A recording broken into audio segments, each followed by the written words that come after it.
Ça fait une dizaine d'années que je m'intéresse aux expériences médicales dans les camps de concentration. Et c'est le thème d'Hippocrate aux enfers.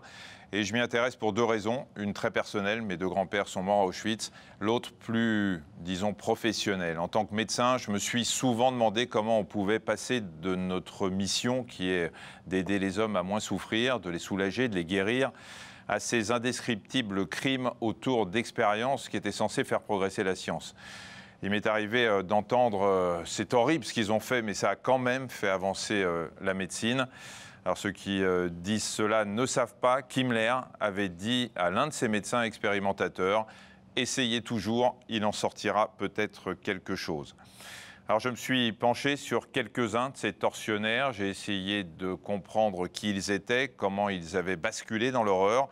Ce livre se veut un travail de mémoire, on y décrit quelques-unes des expériences, celles avec les gaz de combat, les blessures infligées aux femmes pour les infecter volontairement et tester des médicaments, les produits que Karl Klauberg injectait dans l'utérus pour stériliser les femmes, des femmes qui mouraient dans d'atroces souffrances, et cette collection de squelettes voulue par Hirt, une sorte de musée de l'homme, ou plutôt de musée du sous-homme, des cadavres que l'on a trouvés dans des cuves dans les sous-sols de la fac de médecine de Strasbourg.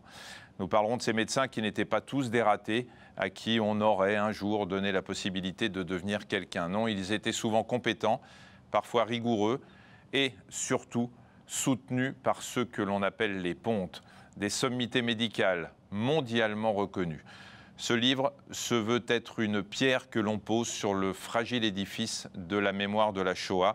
Mon vœu le plus cher est qu'il puisse être lu aussi par les adolescents qui, au lycée, apprennent l'horreur de cette période de l'histoire.